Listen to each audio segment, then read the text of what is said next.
extract to it.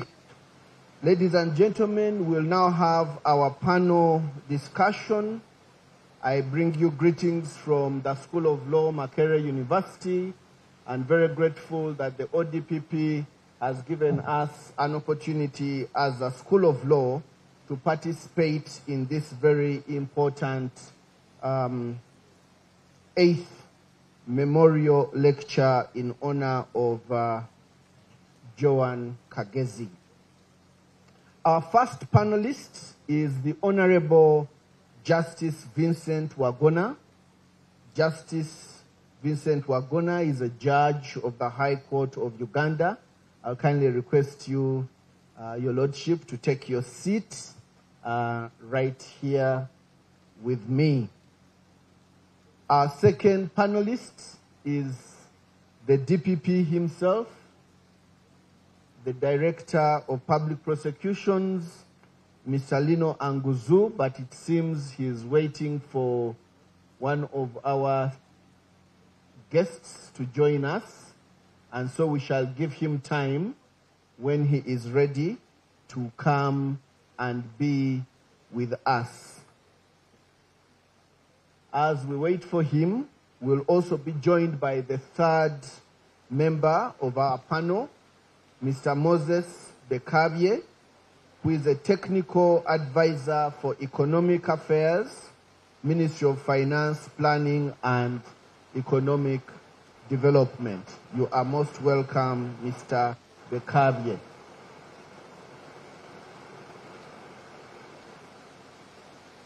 So, ladies and gentlemen, as we wait, I'll take the honor of introducing our panelists. The Honorable Justice Vincent Wagona is a High Court judge and currently resident judge assigned to the Fort Portal High Court Circuit. He was appointed to the High Court bench in 2021 following a distinguished career in the office of the Director of Public Prosecutions. Between 2006 and 2009, Justice Wagona took a leave of absence from the ODPP to serve as a trial attorney. We will take a pause and welcome our chief guest. Thank you. Ladies and gentlemen, let us rise as we welcome the Honorable, the Chief Justice of the Republic of Uganda, representing His Excellency President Yoweri Kaguta Museveni, President of the Republic of Uganda. My Lord, the Chief Justice, you're most welcome to grace this occasion today. Let us rise as we have the anthems by the police band.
now take our seats. My Lord, the Honorable, the Chief Justice, you are most welcome to grace the 8th JOAN KAGEZI Memorial Lecture, this year being held under the theme, Prosecution as a Catalyst for Economic Transformation, Safety and Public Trust, and representing His Excellency, the President of the Republic of Uganda, General Yoweri Kaguta Museveni. We thank you so much for being present today.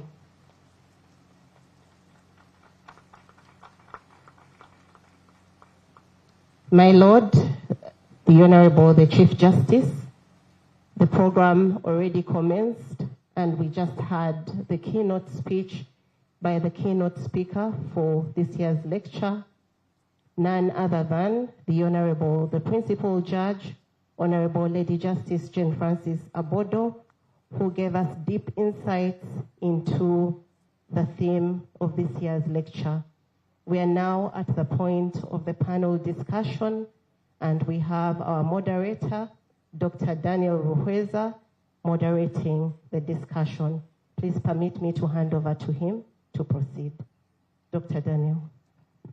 Thank you very much once again, Jacqueline, for the opportunity you have given us as the School of Law to participate in this very important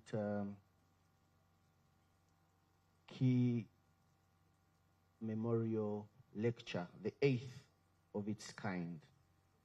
And I do respect the protocol as established. Your Lordship, the Chief Justice, we have 3 panel members who are going to discuss the keynote. The first is the Honorable Justice Vincent Wagona, a High Court judge and resident judge assigned to the Fort Portal High Court Circuit. He was appointed to the High Court bench in 2021 following a distinguished career in the office of the ODPP. Between 2006 and 2009, Justice Wagona took a leave of absence from the ODPP to serve as a trial attorney in the office of the prosecutor at the Special Court for Sierra Leone, an international criminal tribunal. There he participated in the prosecution of cases involving war crimes and crimes against humanity. While at the ODPP, Justice Wagona rose to the rank of Deputy Director of Public Prosecutions in charge of management and support services. He also served as the ODPP's designated accounting officer until his appointment to the judiciary. Prior to this, Justice Wagona headed the Department of Field Operations. This followed his establishment of the ODPP's Anti-Fraud Division and his role as its pioneer head, which later grew into the ODPP's full-fledged anti-corruption department. He began his career by heading a number of ODPP field stations.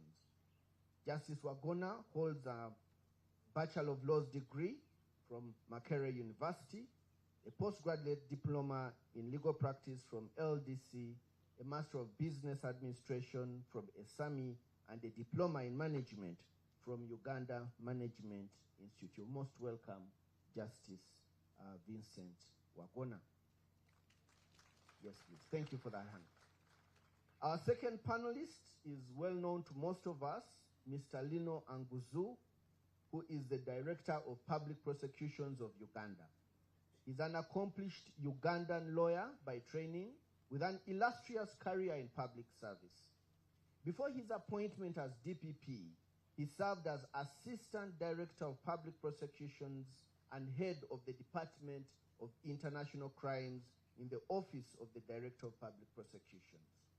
He rose through the ranks from the time he joined in 2003 as a state attorney. He holds a Bachelor of Laws degree from Makerere University, a postgraduate diploma in legal practice from LDC, and a postgraduate diploma in public planning and management from Uganda Management Institute.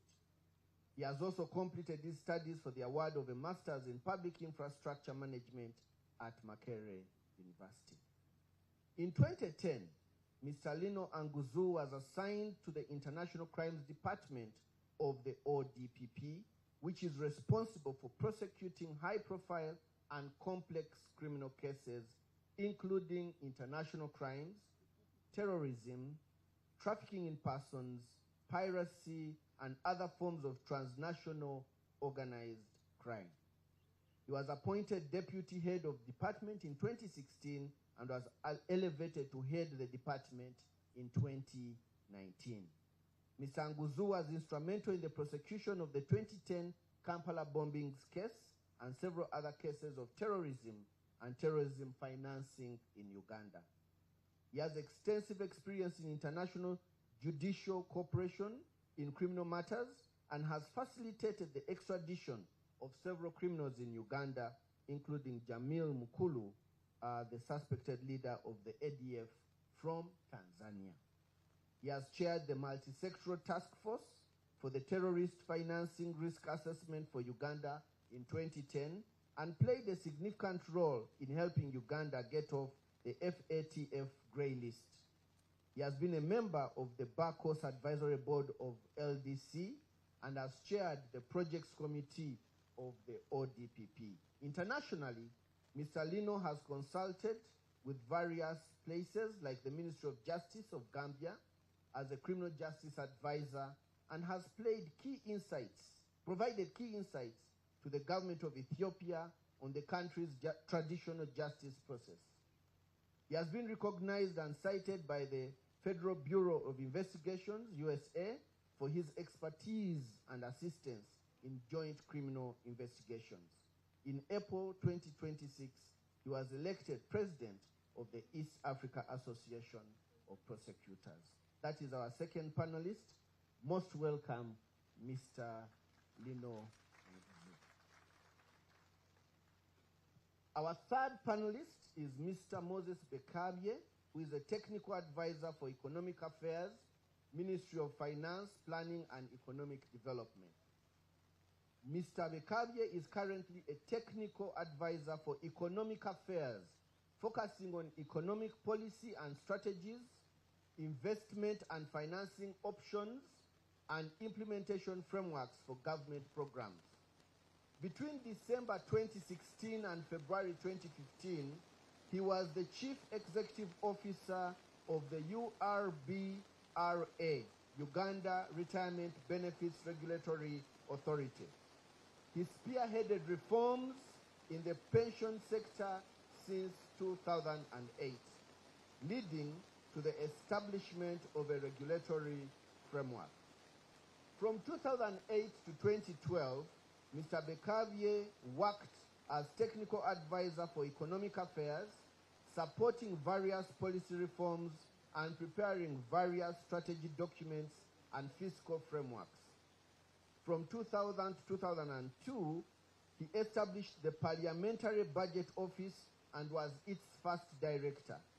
He was instrumental in the enactment of the Budget Act 2001, which strengthened Parliament's role to scrutinize the national budget.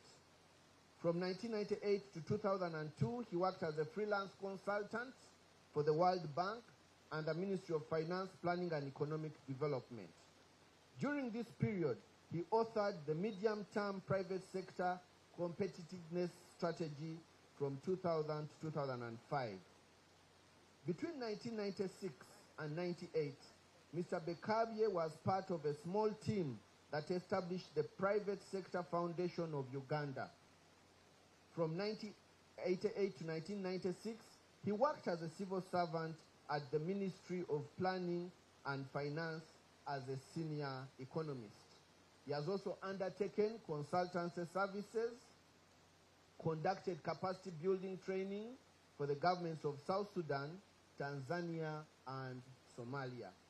Mr. Bekabye holds a Master of Science degree in macroeconomic policy and planning in developing countries, UK, and training in macroeconomic policy, economic and financial modeling strategic planning, financial programming, strategic leadership, and pension supervision.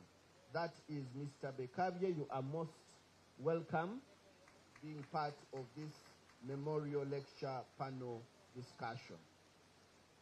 Ladies and gentlemen, I'll now go right on to some of the questions for our panel members. I'll start with panelist number 1, Justice Vincent Wagona. Justice Wagona, in an era in which institutional credibility increasingly shapes investor confidence, democratic legitimacy, and public trust, how can criminal prosecutions and the broader administration of criminal justice help strengthen constitutional order, economic stability, and national cohesion within Uganda's government framework? That is question number 1. Thank you. Thank you very much, Dr. Rueza, the moderator, our chief guest, the Honorable the Chief Justice, and standing on the protocol already established, I bring you greetings from Fort Portal High Court Circuit, and going straight to the question, I will structure my answers along the key words in the question, that is constitutional order, economic stability, and national cohesion in Uganda. First, prosecution strengthens constitutional order in the following ways. 1, when we practice prosecution that is blind. And what I mean here is prosecuting crime across all societal levels and categories. It demonstrates that no one is above the Constitution, and this strengthens constitutional order. Secondly, when there is the exercise of prosecutorial independence. An independent prosecution service checks abuse of power. It also guards civic freedoms, and in this way strengthens constitutional order. Thirdly, when there is consistent enforcement of criminal laws. Prosecutors should enforce criminal laws effectively and consistently. When this happens, citizens trust the state's ability. They restrain themselves from taking the law into their own hands. Point number 2 is that prosecution drives economic stability by maintaining certainty for investors. Investors do not fear risk. Risk is actually what they invest in. What investors fear is they fear unpredictability. When they are unsure if laws will be enforced uniformly and consistently. For example, when they are defrauded, they fear contracts that cannot be enforced. Of course, contracts are civil matters, but they may require a criminal prosecution backing when criminal offenses are embedded therein. Investors also fear corruption because it acts as an unpredictable tax. It distorts market competition and misallocates funds. Therefore, effective prosecution can address these investor concerns. My third point is that prosecution can drive economic stability and transformation by prioritizing response to those crimes that negatively impact on the economy. Examples are: 1, cybercrime and electronic fraud. Reports indicate that in 2024 alone, cyber fraud cost Uganda's economy over Uganda shillings 72 billion.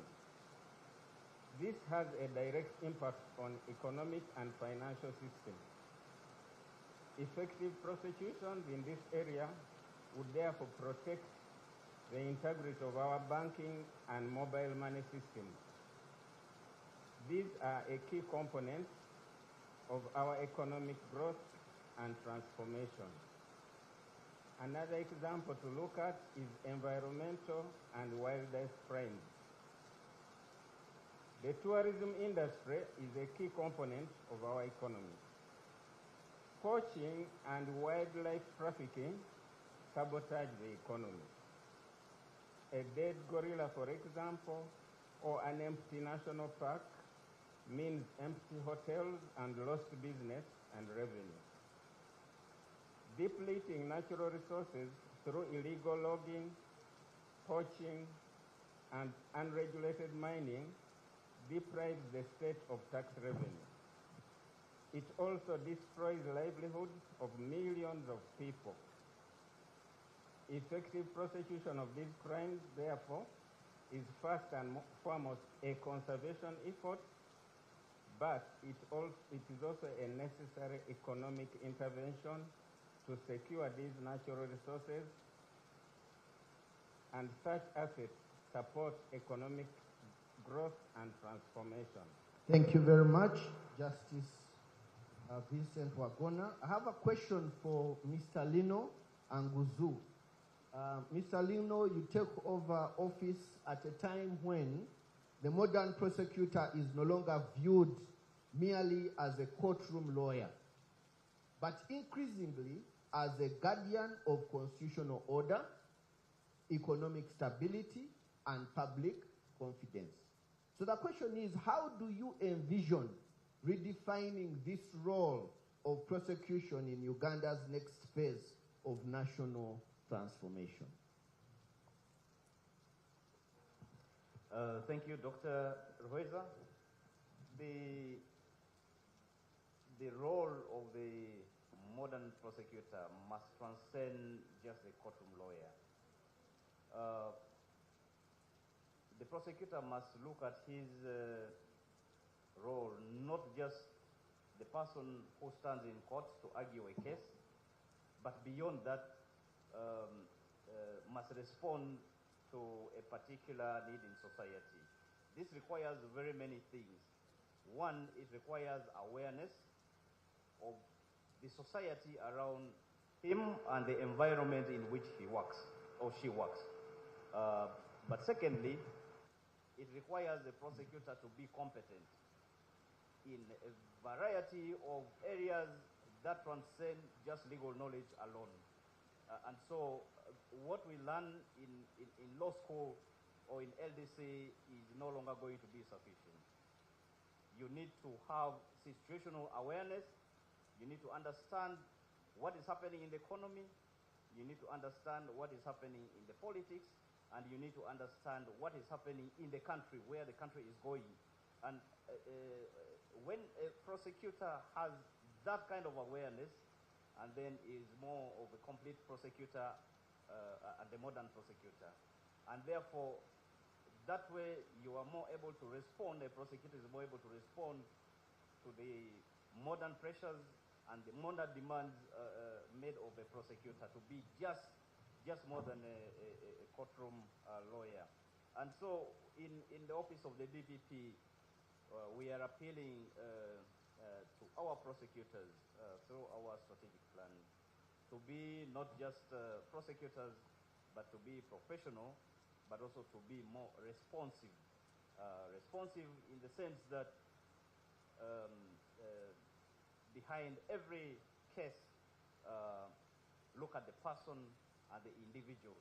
Look at the problem the society is facing that has given rise to the crime that you are attending to, or the case you are addressing to. Is it cattle theft that is rampant in your area? How is it affecting the local economy in the area?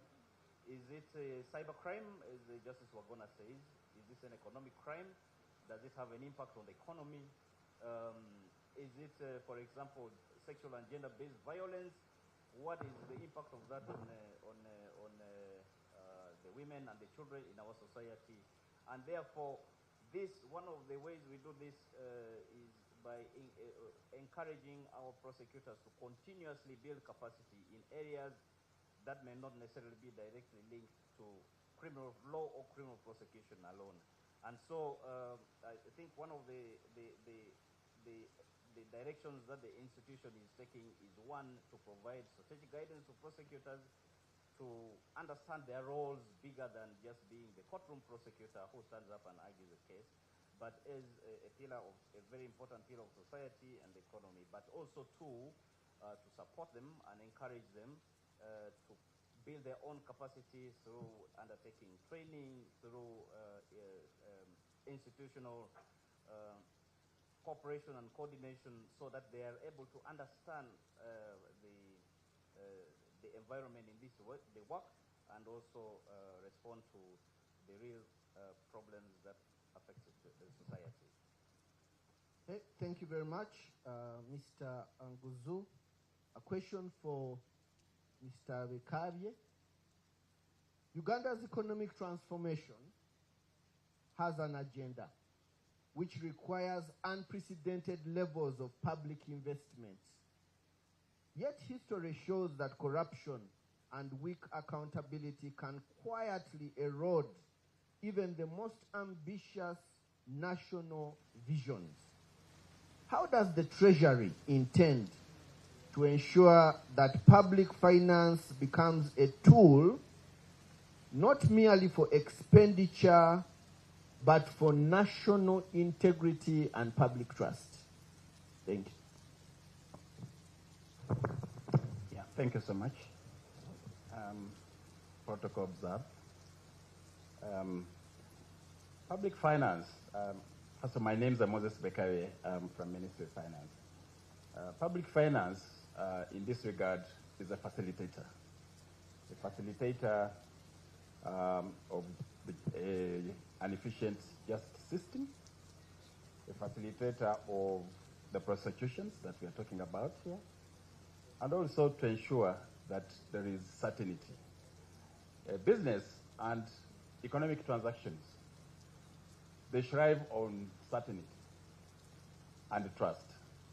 If there is no certainty and trust, the investors, both local and foreign, will not actually take the decision to invest. So it is important that the laws and prosecutions in this regard ensure that there is certainty in the economy. Otherwise, the foreign investment that we're talking about, the domestic investment, the financing that actually finances government programs, also private equity finance, borrowing, and all those kind of things cannot be achieved. Talking about facilitation, one of the key things in terms of the justice system and also fighting corruption in procurement, in public finances, in debt, is to ensure that there are mechanisms for prevention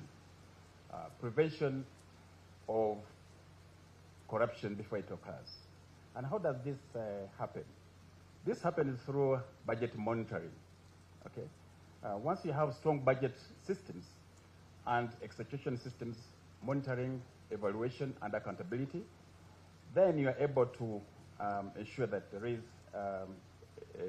is a trail that you can actually be able to account for these funds and be able to track whatever is going on. What is going on now in the Ministry of Finance in this area is to ensure that there is transparency, especially in the budget systems, budget monitoring, and execution.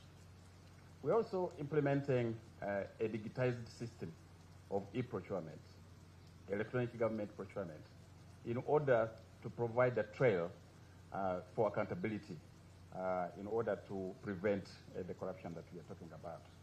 It is important that the justice system has good investigation mechanisms and tools. And this, in terms of finance, it means providing adequate financing for performance audits, forensic audits, for instance, which are expensive and require a lot of financing. Without financing, it's very, very difficult to undertake forensic audits. There is also other institutions that require to be supported. For instance, the CID that carry out the investigations, the police, of course, the state attorneys are under the DPP's office. All these people work together, and they need to be facilitated in terms of their welfare as individuals. And in this regard, actually, the ministry has tried to enhance their salaries. The judicial officers, I think their salaries have been enhanced in terms of not paying a payee tax, which effectively means kind of like enhancement of about between 30 to 40%, because some of those high-ranking officers are not. Okay.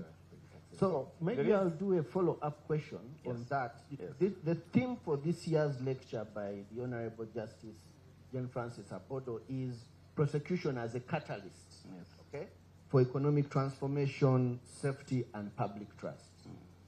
Prosecution as the catalyst. Now, in your view, whereas that recognition is there that credible prosecutions, effective anti-corruption enforcement, strong criminal justice systems, as you have said, are critical, in your perspective, how central then is ODPP and prosecution?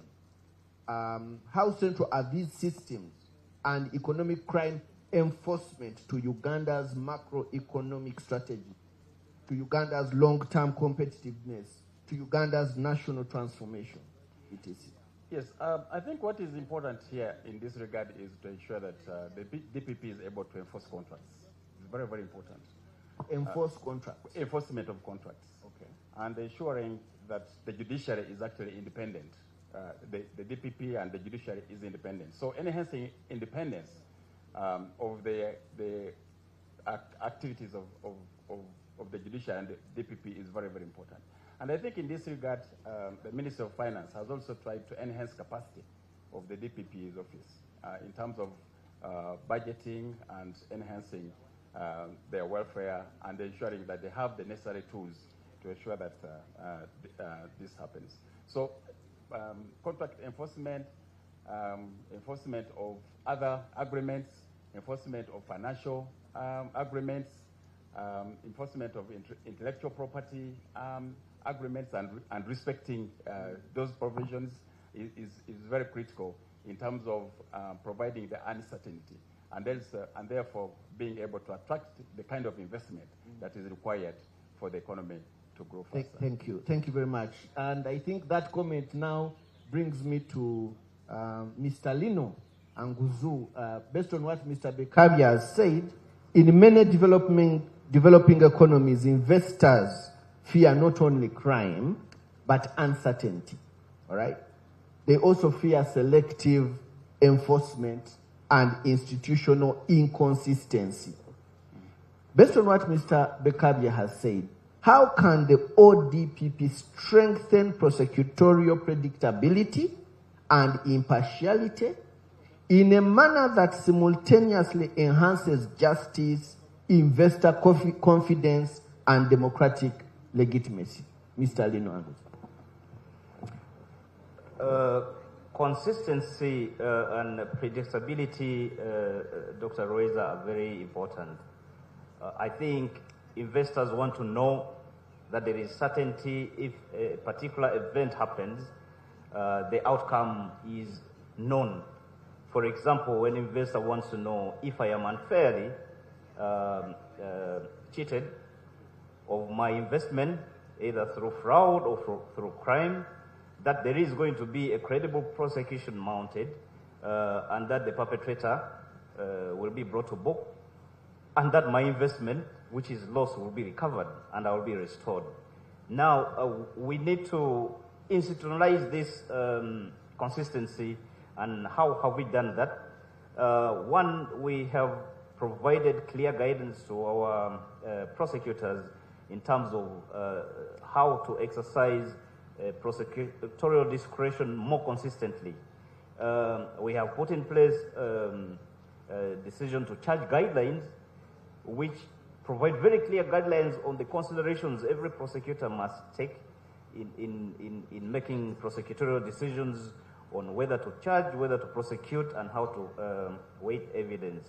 And this really, we're guiding them to look at the evidence. There's the evidence test, but also evidential test, and then also the public interest test. But we have also provided additional guidance to them in several other guidelines on particular offenses, land crimes, international crimes, sexual and gender-based violence, to guide them on how to exercise that discretion consistently, so that there is consistency and certainty among investors, but also just not investors, but the public, that if a particular event happens, this is going to be the result. But we also have a robust internal quality assurance measure that assists us to try and level out those areas where there are some inconsistencies through a robust complaints management system, where decisions can be reviewed and brought to consistency if there is inconsistency, but also through general review and inspections and regular inspections and quality assurance visits across to ensure that our officers are keeping up this. And so this really is, for us, it is one, sticking to the law and looking at the evidence and then providing parameters on how to weigh that evidence in order to facilitate consistent decision making, but also then to guide on the public interest considerations that are relevant, but also then to just put in place monitoring mechanisms to ensure that all staff abide and that our decisions build public trust, that yes, our decisions are consistent and that there is predictability in what we do. Thank you very much.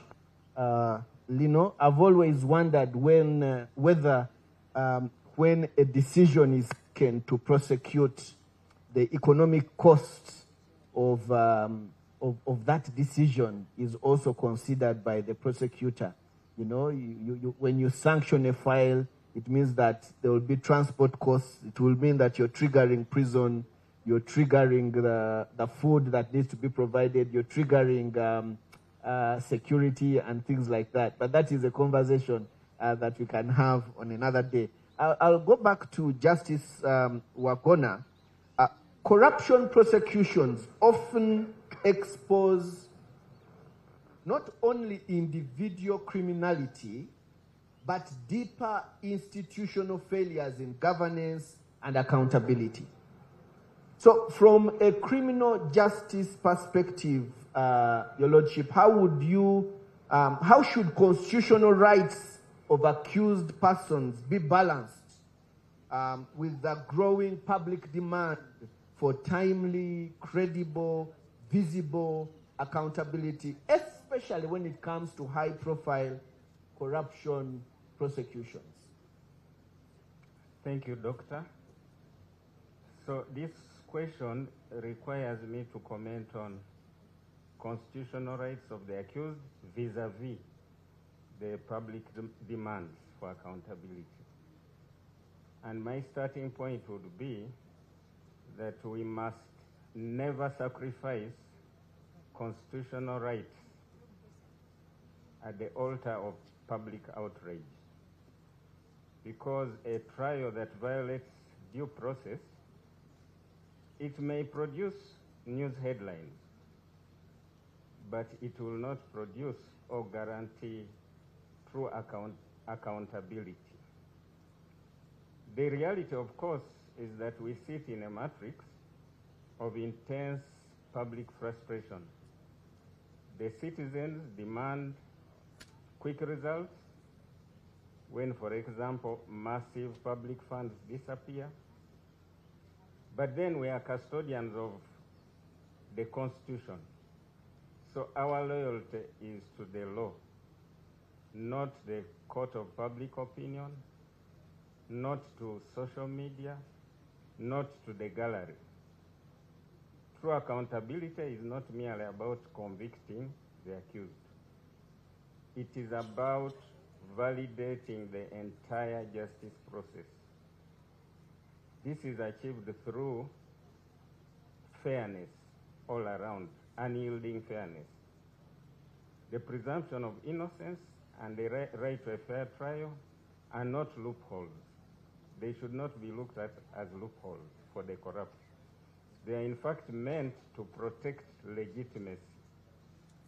So if we cut corners to secure a quick conviction, we undermine the very legitimacy of the verdict and we invite condemnation. So the criminal justice system itself should be able to have capacity of shielding the innocent as well as being able to catch the guilty. So we should always strive to uphold equality before the law. Otherwise, then the system will that strips a corrupt official of their rights can also strip an ordinary or innocent person of those very rights. So the question is, how do we resolve the speed versus the justice dilemma? We should aim at precision, but without haste. So while acknowledging timely accountability and that delayed justice paralyzes public trust, the solution to delay is not shortcuts. The solution is thorough, airtight investigations before presenting the case to court. The solution is for the investigators to strive for continuous learning and improvement, and also for the judicial officers to present decisions that help to support continuous improvement by pointing out faults in institutions where they arise, so that they inform institutional reform and future decisions. Thank you very much. I know that I am pressed for time, although the academic in me had many more questions. I'll ask Moses Bekavye one more question before we have a plenary, and then I'll also ask Mr. Lino one more question before we have a plenary. So in her keynote address, her lordship mentioned the concept of the disease of corruption. And she highlighted the fact that corruption remains a fundamental issue in prosecutorial work and how it impacts government. Many conversations about corruption focus on morality. Yet some economists increasingly frame corruption as a form of developmental tax that silently punishes the poor and weakens state capacity. So from your perspective, coming from the Treasury, what is the true economic cost of corruption to Uganda's transformation agenda? And if you may, do you have any radical reforms that you think are now unavoidable to confront this beast? Thank you. Thank you very much. There are so many costs of corruption, actually. There are those which are direct, for instance, financial losses, budget losses, undermining service delivery. For instance, in education and health, there are services which are free. If those services are not provided because of corruption, then that is a regressive tax, a significant tax on the poor. It undermines productivity of the economy. You have people who are, instead of saving their little money, they have to either pay a bribe to get a health service, or they have to find a school which is not free in order to put their children, so they can pay some money so their children can get a good service, a good education. So it cuts across and it enhances corruption, actually enhances inequality. So it's a big tax. It enhances inequality. It's a regressive tax. But it also undermines investment, as I mentioned, and growth. Because of that, it prolongs poverty, reduces the rate of growth. And if the rate of growth is low, if the private sector is not making profit because of this corruption, the private sector is not expanding, then they cannot create the necessary jobs that we'll be looking at. So families and households actually suffer because of corruption. So in terms of our debt, fortunately our debt is very transparent. We always say what we borrowed is approved by Parliament. We always say where the money is. Of course, I can't say that some of the projects are not prone to some levels of corruption, but if that happens, it inflates costs, it delays projects, and therefore undermines the productivity of those projects. And what it means is that the return on investment for the economy actually lowers, and that affects everyone in the economy, in the country as such. And also in terms of procurement. There are a lot of funds that there are a lot of leakages in the procurement. Actually, it's estimated like about 600 billion is lost in procurement, and the prone areas in ICT, water, health, and so on. I don't want to mention, but these actually undermine the infrastructure that would be available in order to promote and accelerate economic growth. And we have the tenfold right now, tenfold growth strategy. If we don't address these kind of things, then it becomes a big problem. I give the example of land. Everyone here knows what is going on in the land registries, in the land administration. People's lands, the elderly, the poor, the sick, they lose their property, the land. Land is a very strategic asset. It can be used as collateral. It is used by the private sector to mobilize capital. It is one of the factors, fundamental factors of production. Okay? It is also critical for public investment, construction of industrial parks, roads, hospitals, and all those kind of things. But if the legal system is not, the legal system is fraught by corruption, then it becomes very difficult for those transactions to be done efficiently. And that undermines the whole transactions of these things. So what are the radical reforms? I think the radical reforms is, one of them is strong political will. We've seen cases where, cases, they try and so on, and then, because of lack of political will. So political will is fundamental for the leaders in order to fight corruption. The second thing is digitization and automation of systems, okay, including modern technology tools, artificial intelligence, in order to be able to create the necessary required transparency that the public can actually be able to see the data, the transaction data, the beneficial owners, for instance, if there's a procurement or a contract, who are the people who are in that contract, how are they benefiting, and how is this benefiting the public? So digitization and automation is critical. Then the other one is actually strengthening the office of the Auditor General in order to carry out performance audits, forensic audits, and any other special audits that can be necessary in order to speedily be able to get to the root of these corruption issues, and therefore they are prosecuted with efficiency. Okay? And then also accountability, citizen accountability. This has to do with the declarations, transparency, and all those kind of things. But most importantly is really to create the kind of transparency, and also involving some non-state agencies like the media and support them and work with them. For instance, investigative journalism, in order to provide the necessary information, not only for prosecution, but also to the public. And then Thank also, you very much. Lastly, to reduce discretion, and this comes when the systems are automated, The procedures are clear, they are strong, we play by the rules, and that's how you can be able to fight corruption. I'll give one example. Singapore. Singapore, they say, is the most free country, corruption country. But it's because the rules are clear, the rules are enforced to the letter, the laws are enforced to the letter, and therefore there's no corruption. They get you there, whichever rank you are, whether you're president's son or whatever, they'll prosecute you and they'll hand down a punishment. And that's what we have to do. Thank you. Thank you. Thank you very much, Mr. Moses Bakevye.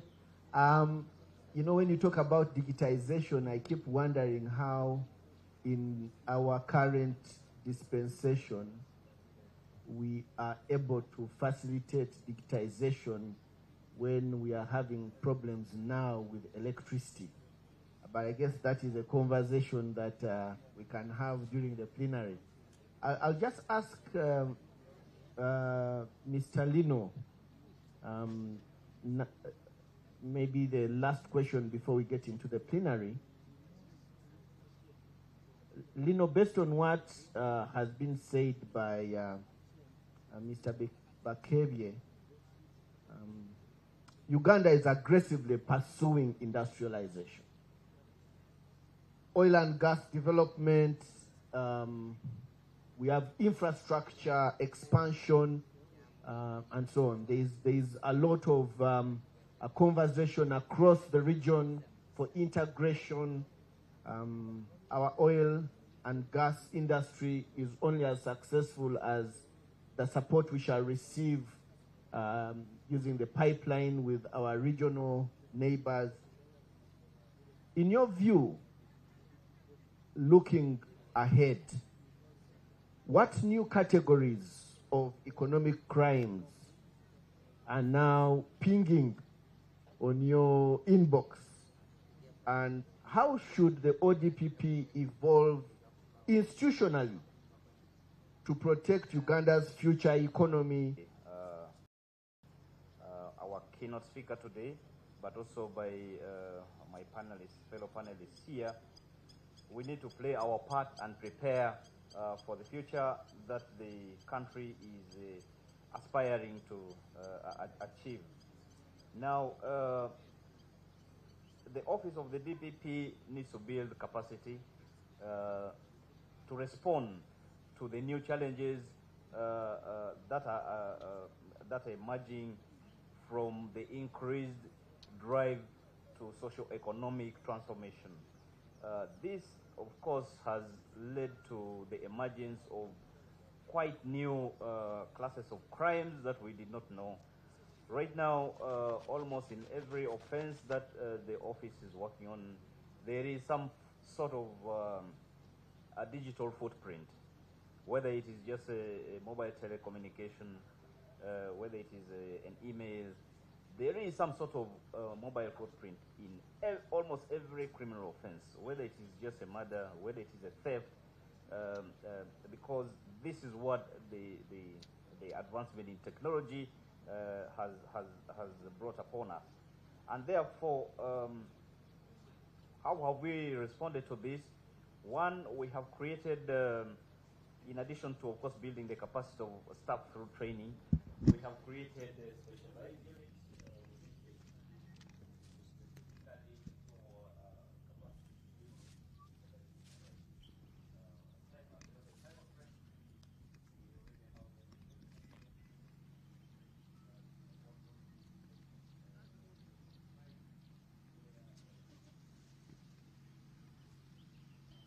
Hello. Hello. Andy? Testing audio 1 2.